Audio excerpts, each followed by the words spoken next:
Rule by law is a distinguishing principle of public administration in the United States. American systems of government operate on the principle that all public officials should rule by law rather than by will. That means that decisions should be in accord with standards that are publicly deliberated upon and authorized by representative institutions or by the people directly through legally established processes. If it's discovered that a decision is based purely on human will or intuition, it could be declared arbitrary and capricious and reversed. For example, it's unlawful for a police officer to stop a motor vehicle purely on the hunch that the driver is involved in illegal activity.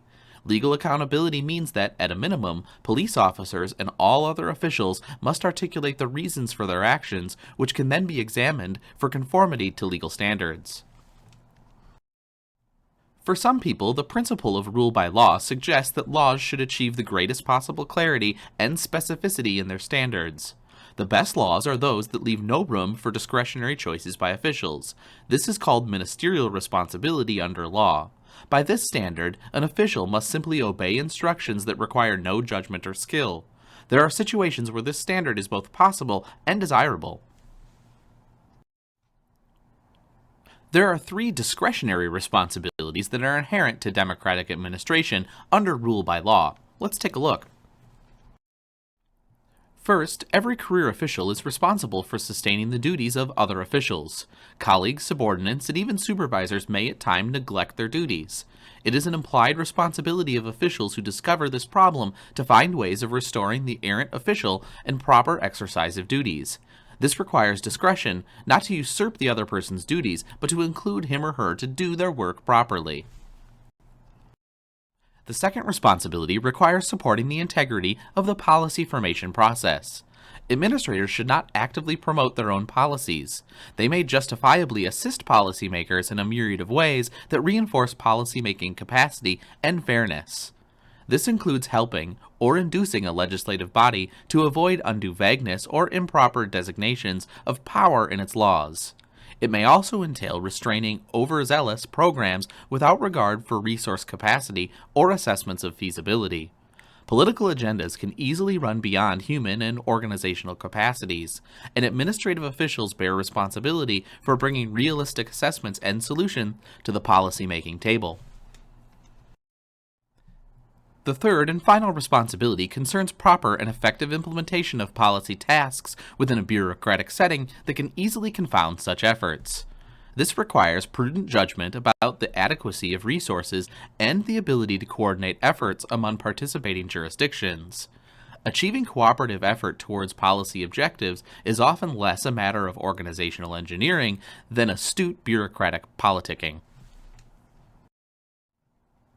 Career officials balance, complement, stabilize, inform, and extend governing activities, and their professionalism helps meet the need for results. America has a long legacy of civic engagement that has taken on many forms. Public administration shares in an ethical obligation to foster civic engagement. It's important to note that fostering civic engagement is not the same thing as creating community. Public officials are obligated to provide certain common goods, such as building of roads, the enforcement of law and order, the delivery of utilities in ways that enhance the common good of community life. So public administration should provide vital infrastructure for new and existing communities, with an eye towards more than just economic order and efficient delivery of goods and services. It must pay further attention to how that infrastructure upholds a continuum of relationships. Public administrators share responsibilities with elected officials, business leaders, and civic association members for stabilizing the infrastructure of the primary community. This includes community planning that supports a wide variety of familial, educational, and social relations, in addition to economic development that sustains rather than erodes community life. Public administrators should actively include interested citizens and community leaders in developing and implementing these plans. Public administrators should look more at the conditions necessary for establishing civic engagement than replacing those functions with government program and expertise. This community orientation requires certain virtues in career officials. The first is public spiritedness, which, for public administrators, is an inclination to behave in ways that value and respect the rights and obligations of the citizenry. The content and effectiveness of these decisions may suffer somewhat in the short term, but the civic engagement is likely to yield more benefit for the community in the long run. The second virtue is prudence, or practical judgment, and it connotates the ability to relate principles to concrete action, to relate good ends to appropriate means. The challenge for public administrators is to keep technique in its proper relationship to the wishes of the citizenry. Prudence must be made to support rather than to trump civic engagement. The third virtue is substantive rationality, which is the ability to reason about the ends of governmental action and its inherent value, as well as to engage in instrumental rationality. Preoccupation with rationality in public administration stems in part from a commonly accepted economic assumption that values are a matter of preference and therefore irrational. This assumption obscures the fact that most public values are matters of complex moral reasoning. The role of public administration in fostering civic engagement is strong in the American Democratic Republic. The idea of public morality refers to moral and ethical standards enforced in society. Let's summarize 10 of the most basic public standards. They emulate from the American constitutional tradition and are deeply embedded in the practices of public administration. Ignoring any one of these standards undermines the legitimacy of administrative work. The people are sovereign through their state and federal constitutions.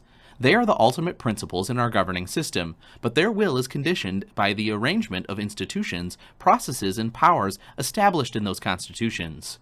Public administrators are subject to the constitutional diffusion of powers and are obligated to support the balance of powers among competing branches of government. Although the career public servant enjoys legitimate authority, its domain is bounded through control of administrative action. Administrative politics is distinguished in part by the tension between respectful subordination and professional autonomy. Government officials share in the obligation to represent us. In doing so, they must balance their own judgment with the expressed wishes and interests of the people, and they must subject their decisions to public scrutiny. Public managers are obligated to find meaningful ways to engage the public in civic dialogue about important public issues and to cultivate participation at key points in the development and execution of public policy. Though government may at times properly treat people as clients or customers, their overarching status as legitimate participants in governance should not be overlooked. Through various modes of delegation, the public administrator is empowered to govern. Career officials are thus held to higher standards of public integrity that can affect their private lives. Depending on the nature of their responsibilities, they may be monitored and restricted in such matters as their involvement in party politics, whether they can hold second jobs, their choice of residence, and how they conduct their financial affairs. As public servants, career officials are obligated to respond in a timely fashion. They can seldom refuse to respond to anyone on any one principle. Significant elements of administrative law require easy access and efficient responses. However, competing demands for responsiveness can compromise quality of service and overall effectiveness. One of the most difficult challenges of democratic public service is determining to who and to what public servants should be responding at any given time. Public administrators are obligated to interpret their policies and decisions within the spirit of due process. This is a much broader responsibility than observance of technical due process under the 5th and 14th Amendments of the Constitution. It means that all policies and decisions must rest on reasoned justifications. Moreover, public officials cannot act on any and every good cause. They may act only on matters that legally fall within the scope of their responsibilities. The principle of limited government would be meaningless without this standard. In addition to fair procedures, public officials must attend to fairness in results. Public administrators must be mindful of disparate impacts of rules and contract provisions. Many agencies also develop processes for granting exceptions in situations where the normal functioning of rules and policies creates an injustice or imposes an undue burden on a small number of citizens. governmental decisions are much more accessible to institution and public scrutiny than other spheres of life. Agencies are subject to multiple audits, performance reviews, legislative oversight, review hearings, and extensive reporting requirements. Managers must factor this fishbowl condition into almost every decision process. Where decisions are not accessible, public officials are obligated to consider whether a public audience would approve of their action. Would their proposed actions pass the smell test? Though listed last, protection of rights is the chief concern of our governing system, and it pervades all decision-making processes in government.